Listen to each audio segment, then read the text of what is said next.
নমস্কার বন্ধুরা, নতুন ব্লগে আপনাদের সবাইকে স্বাগত জানাই। মরা গাঙে বান এসেছে। আমার এই মরা গাছে আবার লঙ্কা ধরেছে। খুবই আনন্দিত আমি, কিন্তু একটুখানি এই লঙ্কাটাকে ভালো করে দেখছি যে আদৌ এই লঙ্কাটা জীবিত না মৃত। দেখছি না, জীবিত। শুধু একটা না, বেশ অনেকগুলোই হয়েছে। পোকা হয়ে গাছটাকে সম্পূর্ণ শেষ করে দিচ্ছিল, কিন্তু এখন অনেকটা ভালো হয়েছে। আজ বড়মা একাদশী, সেই জন্য গোপুর মুখটা না দেখালেই নয়। একাদশীর পুজোটা শুরু করব, তার আগে একটু কাজ আছে, সেই জন্য আমি একটা গান চালাবো। কোনটা বলুন তো? বিষ্ণবে নমো বৈ ব্রহ্মনিধয়ে বাসিষ্ঠায় নমো নমঃ অবিকারায় শুদ্ধায় নিত্যায় পরমাত্মনে। বুঝতে পেরেছেন নিশ্চয়ই, বিষ্ণু সহস্রনাম। এটা 33 মিনিট ধরে চলে। এটা চালিয়ে দিয়ে সমস্ত ঠাকুরের সিংহাসন পরিষ্কার করা, গোপালকে স্নান করানো আমি সব করে থাকি। আর এটা হচ্ছে রূপোর একটা কানের দুল, যেটা পুরী থেকে কিনেছিলাম। এটা আজকে গোপালকে আমি পরিয়ে দেবো। কবে যে বাবাটাকে আমার একটা সোনার দুল দিতে পারবো, সে আমার গোপালই জানে। দেখতে দেখতে আসার পরে 1 বছরের আগেই আমার ওপরে সিংহাসনের প্রধান জায়গাটা বাবা তুই নিয়েই নিলি বাবা। পদ্ম ফুল দিয়ে আজকে আমার গোপালের পুজো হচ্ছে। যখন ইনি এলেন তখন আমার যাই থাকুক, একটা বুক রাখকে আমি সিংহাসনে পরিণত করেছি। নিচের সিংহাসনটা আলাদা, নিচে ঠাকুরঘর আলাদা। কিন্তু আমার শাশুড়ি মা গোপাল আনার ব্যাপারে তার একটুখানি অনীহা ছিল, জন্য আমি ঘুরছি ফিরছি, আমার ফ্লোরেতেই তুমি থাকো। তোমাকে আমার হতে পারে এটা ঠাকুরঘর নয়, কিন্তু তুমি যেখানে থাকবে সেটাই আমার ঠাকুরঘর, এই ভেবে তাকে একটা জায়গায় বসিয়েছিলাম। ওই জায়গাটাতে, যেটাতে এখন ধনুজিটা রয়েছে, ওই জায়গাটাতে একটা বেশ করে ধুলো টুলো ঝেড়ে ওই জায়গাটা পুছে ধুয়ে গঙ্গা জল দিয়ে পরিষ্কার টরিষ্কার করে ওখানটাতে গোপালকে রেখেছিলাম। তারপর সময়ের সাথে সাথে মনে হলো গোপালটা বোধহয় আলাদা আলাদা হয়ে যাচ্ছে। গোপালকে যাই হোক না কেন এটার মধ্যেই রাখি। অনেক দিন তিনি নিচে ছিলেন, একদিন কি মনে হলো যে না, নিচে রাখবো না, কী যে মনে হলো উপরে তুলে দিলাম। স্পেসের বড্ড অভাব হচ্ছিল, মারাত্মক অভাব হচ্ছিল। গোপালকে কোথায় খেতে দেবো, কোথায় প্রদীপ রাখবো, কোথায় কী রাখবো, কিছুই বুঝতে পারছিলাম না। তারপর হঠাৎ করে মনে হলো যে শ্রীমা তিনি এই জায়গাটাতে থাকুন, এখানেই তো আগে আমার ঠাকুর ছিলেন।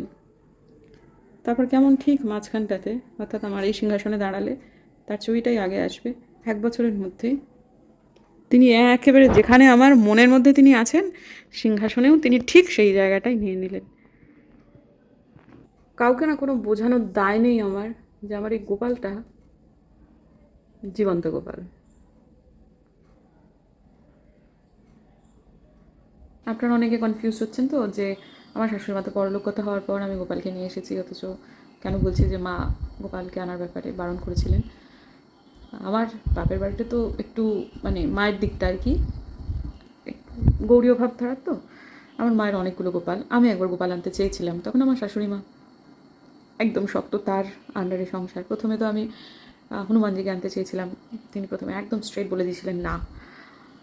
তারপর তো হনুমানজি নিজেই আসেন, পরে তো তিনি সমাদরে পূজিত হতেন। তো আমি মাঝখানে সেরকমভাবেই বলেছিলাম যে গোপালকে আনবো, তো উনি একদম বলে দিয়েছেন না, আমাদের বাড়িতে কখনো কোনো গোপাল পুজো হয়নি, কেউ করেনি। আর গোপালের অনেক চাপ, অনেক ঝামেলা, মানে তার কয়েকজন কলিগ আছেন, তাদের গোপাল আছে, তারা তার গোপালকে নিয়ে কী কী মানে যাতায়াতে সমস্যা ভোগ করেন, ইত্যাদি ইত্যাদি অনেক কথা বলেছিলেন। তো আমার খুব দুঃখ হয়ে বলেছিল যে ঠিক আছে মা, তুমি যখন গোপাল চাইছো না, তখন গোপাল আনবো না। ঠাকুরঘর নিচে যেটা রয়েছে সেগুলো কিন্তু সবটুকুই আমার শাশুড়ি মার প্রতিষ্ঠিত ঠাকুরই। মনে মনে আমি ঠিক করেছিলাম যে গোপালকে তো তুমি চাওনি, তোমার ঠাকুরঘরে থাক, তুমি যে প্রতিষ্ঠা করে গেছো ঠাকুরগুলো, তোমার ঠাকুরঘরেই থাক। তুমি চলে গেছো অনেক দিন আগে, কিন্তু ঠিক আছে, আমার গোপাল তো আমার পুত্র সম, সে আমি যে ফ্লোরে আছি সেই ফ্লোরে থাকুক। ঘুরবো ফিরবো, হাঁটবো, মাঝরাতে উঠে অনেক সময় উঠি, কোনো সময় যদি জল টল খেতে ইচ্ছা হয় একটু জল খেলাম, জল খেয়ে টুকটুক করে গিয়ে গোপালের মুখটা একটু দেখে বাবু করে আবার এসে শুয়ে পড়লাম। এটাই হয়, সেই জন্যই আমি কথাটা বললাম। কয়েকদিন আগে সিঁড়ি দিয়ে নামছিলাম জানেন তো, ব্লগ করতে করতে আজকে যেরকম নামছি, এরকম তো আমি কতদিন নেমেছি, ব্লগ করতে করতে করেছি। তো সেই দিনকে কে জানি কার কি মনে হয়েছে, তিনি একটা খুব খারাপ মন্তব্য করেছেন। তো সেই মন্তব্য নিয়ে পরে না হয় কথা বলছি। আপাতত এই যে দেখুন একজন এসেছেন আর কি, বোধিসত্ত্ববাবুর সঙ্গে দেখা করতে। তো আমার সাথে আসলে আজকে একটু বোমবাজার যাওয়ার কথা ছিল, কিন্তু যা হোক ঠিক আছে, মানুষজন এসেছেন। তিনি অবশ্য আগে থেকে বলেই ছিলেন যে তিনি এই সময়টায় আসবেন। তো একজনের সঙ্গে আমি একটু দেখা করতে যাব, আমি বোমবাদা দুজনেই ভেবেছিলাম যাব। তো ঠিক আছে, বোমবাদা না যাক, আমি অন্তত যাব। তো তারপর আসলে তিনি আমাদের প্রতিবেশী, অসুস্থ মানুষ আর কি, তাকে প্রথমে একটু দেখা করে নিই। তো তারপর সেখান থেকে আমি একটু যাব হচ্ছে হাতিমোড়ে। আমার বেরোতে একটু দেরি হলো, কিন্তু ঠিক আছে, হাতিমোড়ে আমি যেগুলো কিনতে যাব আশা করছি সেগুলো আমি পাবো, মানে দোকানপাটগুলো খোলা থাকবে। এ তো আর আগের শিলিগুড়ি নয়, কোভিডের আগে পরিস্থিতি অন্য রকমের ছিল, কিন্তু কোভিডের পর মানুষ খুব লেট রাইজার হয়ে গেছে, এটা ঠিক কথা। আগে আমরা যখন আমার মানে হাজব্যান্ডের বন্ধুদের বাড়িতে যদি কোনো পার্টি থাকতো, আমরা তখন যখন ফিরতাম তখন ধরুন এই 10:30 11টার সময় দেখতাম একেবারে নিশুত রাত হয়ে গেছে। কিন্তু এখন শিলিগুড়ি 11টার সময় একবারে হই হই করে খোলা থাকে। হ্যাঁ, সকালবেলায় তাদের ঘুম ভাঙে দেরিতে, দোকান খুলে দেরিতে, কিন্তু রাতে অনেক রাত পর্যন্ত কিন্তু দোকানপাট খোলা থাকে। তবে সেটার একটা নিয়ম হওয়া উচিত, যে মানে একটা নির্দিষ্ট সময় খোলা এবং বন্ধের একটা নিয়ম থাকে। সত্যি কথা, মানে বেনিয়মের জীবন কোনোদিনই ভালো ভালো নয় আর কি। তো যাই হোক ঠিক আছে, এখন আপাতত হাতিমোড়ের কাছে চলে যাচ্ছি, মানে যার সঙ্গে দেখা করার ছিল তার সাথে দেখা করতে গিয়ে দেখলাম তিনি ডাক্তারের কাছে বেরিয়ে গেছেন, কিছু সমস্যা রাইজ করেছে। তো এখন আবার আমি এলাম হচ্ছে কণিকা বুটিকে, এসে দেখলাম দোকানটা বন্ধ, মানে ভদ্রমহিলা নিজের বাড়িতে গেছেন। তো এখান থেকে আমি একটা শাড়ি কিনবো। কার জন্য কিনবো সেটা বলে দেবো? হ্যাঁ, বলেই দিচ্ছি, জগৎজননী মায়ের জন্যই কিনবো।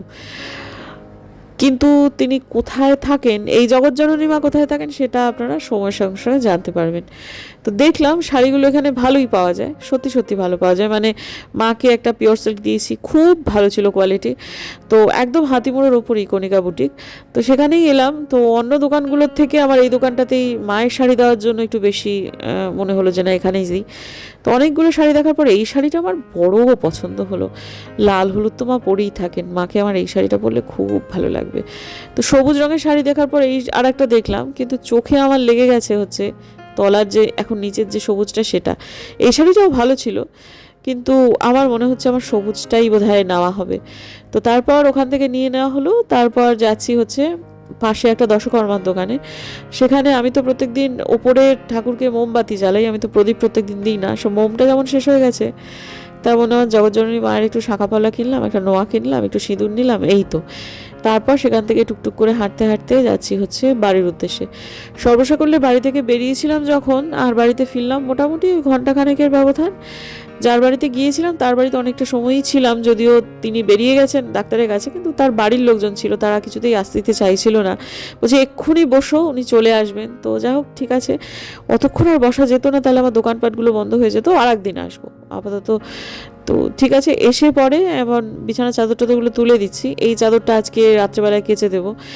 আজকে বৃহস্পতিবার, নিচের সমস্ত চাদর তোলা হয়েছে, কিন্তু সেগুলো কাঁচা হয়নি, ওগুলো আজকে ভেজানো রয়েছে। আর আমি মেশিনে কেচে দিতে চাই বন্ধু, কিন্তু আমার শ্বশুরমশাইয়ের আবার এখন একটা শুরু হয়েছে যে না, কিছুতেই মানে তার নিচের জিনিসপত্র কখনোই মেশিনে আসবে না, সেগুলো সব হাতে কাচা হবে। বিশেষ করে এই বিছানার চাদর টাদরগুলো সেগুলো আগের দিনে ভিজিয়ে রাখতে হবে, পরের দিনে কেচে দিতে হবে, এই ধরনেরগুলো শুরু হয়েছে। আমি বলছেন দেখুন, এরকম করবেন না। কারণ মামনিটা বাচ্চাটাকে রেখে আসে, এমনিতেই মেয়েটা কোনো এক্সট্রা কাজে না করে না, একটু তো রিলিফ মেয়েটাকে দেওয়াই যায়। প্রত্যেক সপ্তাহে বিছানার চাদর তোলার যে নিয়মটা আমি করেছি, সেটা তো এই জন্যই করেছি যে বাড়িতে একটা মেশিন আছে, সেই জন্য। একটা মেয়েকে কখনো এই 7-8টা করে বিছানার চাদর প্রত্যেক সপ্তাহে করে কাচতে দেওয়া যায় বলুন তো? সেটা তো উচিত নয়, তাই না? তো কিন্তু বাবা কিছুতেই মানবেন না। আর আমি দেখলাম বাবা এটা অশান্তি হচ্ছে। আর আজকে দেখলাম মামনির মুখ টুকগুলো খুব থমথম করছে। জিজ্ঞেস করলাম কী রে হয়েছে মা, তোর কি শরীর টরীর খারাপ? বললো যে বাচ্চাটাও অসুস্থ, বড় অসুস্থ, দুজনেরই একটা ধুম জ্বর এসছে। তা এখন ওয়েদার চেঞ্জের জন্য সেটা হয়েছে নাকি বোঝা যাচ্ছে না। আবার এদিকে শিলিগুড়িতে না ডেঙ্গুও হচ্ছে এখন, যদিও আমার মনে হয় না সেটা হয়েছে। এখন এত আবহাওয়ার মানে ওপর নিচ হচ্ছে, হয়তো বা সেই কারণেই হয়েছে, তাই যেন হয়। কিন্তু একটা দুশ্চিন্তা তো থাকেই না। তো সেই অবস্থাতেও যদি বাবা এরকম জেদাজেদি করেন, তো কি বলবো বলুন দেখিনি। তো যাই হোক, এখন আপাতত বিছানা চাদর টাদরগুলো তো বদলালাম, মাথার বালিশ আনতে ভুলে গেছি, মানে বালিশের ওয়ার আর কি। তো ওয়ার যখন নিয়ে এলাম, প্রথমে দেখছি একটা বালিশের ওয়ার নিয়ে এসেছি, একটা পাশ বালিশের ওয়ারগুলো কিন্তু কালকে কেচে দেবো, মানে সমস্ত বদলে দেবো আর কি। তো এখন আবার আমি যখন নিয়ে এলাম, তখন আর ওই একই রকম পেলাম না মানে খুঁজলেই পেতাম, কিন্তু আর কি খোঁজার ধৈর্য নেই। তাই ভাবলাম এই সপ্তাহটা গঙ্গা যমুনা করেই চালিয়ে দিই। কালকের মতো আজকেও আমার ওয়াশিং মেশিন বন্ধ না করলে শোয়ার কোনো মানে জো নেই আর কি। সেজন্য এখন হাঁটতে হাঁটি নাকি ব্লগটাকে শেষ করে দেখি। ঘুম পেয়ে গেছে প্রচণ্ড। ইনস্টাগ্রামে একজন দেখলাম লিখেছেন যে ওই আগের দিনের ব্লগ বুলডোজারের ব্লগ যেটা ছিল আর কি, সেটাতে আপনি শেষ পর্যন্ত এই ধরনের কথা বলবেন এটাই প্রত্যাশিত ছিল, ইত্যাদি ইত্যাদি অনেক কথা। কি বলবো, ওই কথাগুলোর মধ্যে মানে যুক্তিহীনতা কোথায় ছিল আমি সেটাও বুঝতে পারলাম না। আবার আমি ব্লগটা দেখলাম, নিজের ব্লগটাই আবার দেখলাম। তো ঠিক আছে, আমার কিছু বলার নেই। এইখানটাতে একটা খুব গরিমাময় জায়গা ছিল একটা সময় পর্যন্ত, সেটা 49 বছর আগে। যারা দেখেছে তারা বলছে 49 বছর আগে, মানে সে এক রমরমে ব্যাপার আর কি। তো এখানকার যে সর্দার ছিলেন, সেই সর্দার এমন তিনি প্রভাবশালী একজন মানুষ ছিলেন। তিনি বিহারি। এই যে আমাদের যে জায়গাগুলো সেগুলো সমস্ত তার আন্ডারে ছিল, মানে তিনি কিনে ফেলেছিলেন আর কি। তারপর আমার শ্বশুরমশাই ওই সর্দারের কাছ থেকে কিন্তু ওই জায়গাটা কেনেন 1984 সালে। 84 না, তারও আগে বাড়িটা হয়। ওনারা গৃহপ্রবেশ করেন 1984 সালে। একতলাটা তখন ছিল কেবল। পড়ন্ত অবস্থা, তাকে সব জায়গা জমি বিক্রি করে দিতে হচ্ছে, সেরকম একটা অবস্থা আর কি। বুঝতেই পারছেন। ফুড কর্পোরেশন অফ ইন্ডিয়ার গোডাউন ছিল।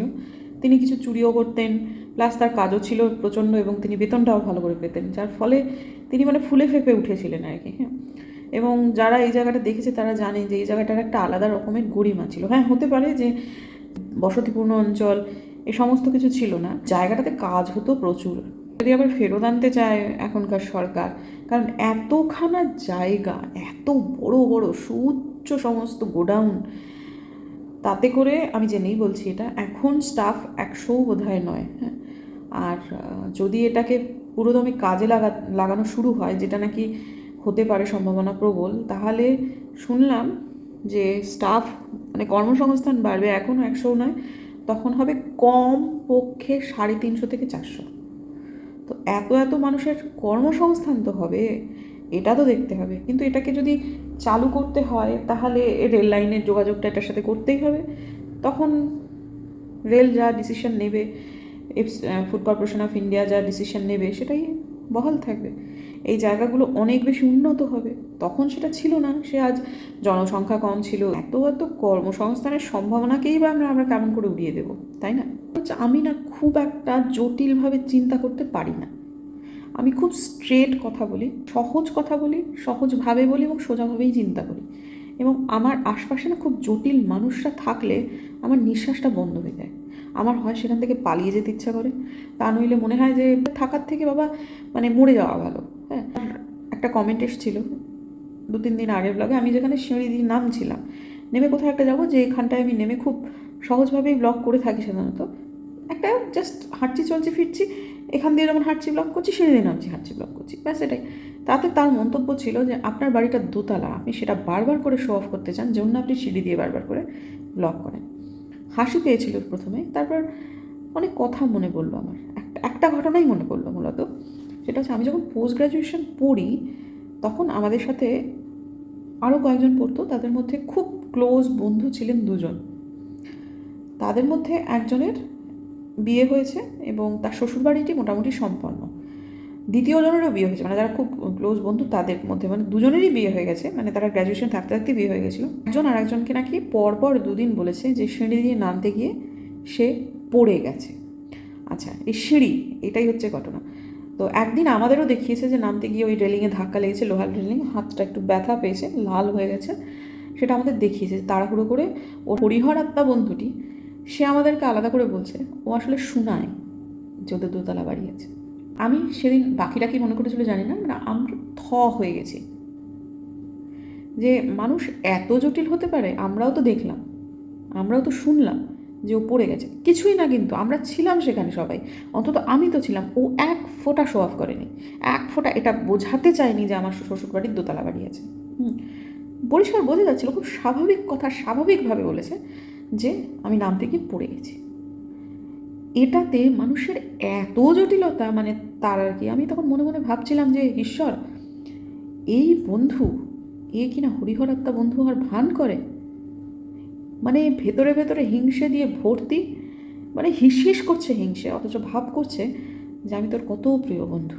তারপর আমার আর অত নৈতিক দায়িত্ব নেই যে আমি তার হরিহরার তার বন্ধুর কানে গিয়ে বলি, জানিস তোর নামে এরকম বলেছে, সেটা বিশ্বাসঘাতকতা। কিন্তু আমার বোঝা হয়ে গেছিলো সেদিনকে।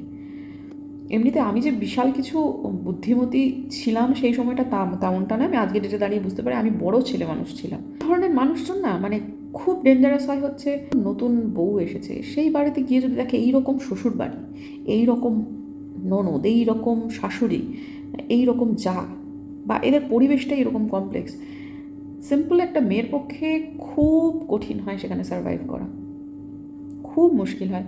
সে কী বলবে সে বুঝতে পারে না, কী কথায় কী প্রতিক্রিয়া আসবে সে বুঝতে পারে না। আমার অভিজ্ঞতা হয়েছিল যে আমাদের বাড়িতে আমার দিদি শাশুড়ি মারা যাওয়ার সময় কাজে একজন এসেছিলেন, মানে কয়েকজন এসেছিলেন। একজনকে আমি জিজ্ঞেস করলাম কাকিমা কেমন আছেন, তাদের সাথে আমার খুব বেশি আলাপ না, তারা সবাই নিমন্ত্রণ খেতে এসেছিলো। আমাদের এই বাগানটাতেই খাওয়া দাওয়ার ব্যবস্থা হয়েছিল। তারপর নিয়মভঙ্গের দিনে আমি তাকে বউ ভাতের দিন আমার সাথে দেখা হয়েছিল। তা কাকিমা কেমন আছেন, হ্যাঁ মা ভালো আছি মা, এই তো একটু পেট টেটগুলো খারাপ থাকে, সত্যদার মা মারা গেছে তাই জন্য এলাম, নাহলে তো শ্রাদ্ধ বাড়িতে আমি একটু আসি না। সাধারণ কথা, সাধারণভাবে বলা। আর একজনকে কাকু কেমন আছেন, হ্যাঁ মা ভালো আছি, তুমি কেমন আছো, কেমন কাটছে, তুমি আসার পর একটা হয়ে গেল, তোমার মন খারাপ করো না, এইসবগুলো বললাম। এরকম করতে করতে হঠাৎ করে একজনকে আমি জিজ্ঞেস করলাম যে কাকিমা কেমন আছেন, সবাইকে। কি শুনলে তুমি খুশি হও বলো তো? প্রথমত খেয়ে গেছি। আমি বললাম যেটা সত্যি সেটা শুনলেই খুশি হই।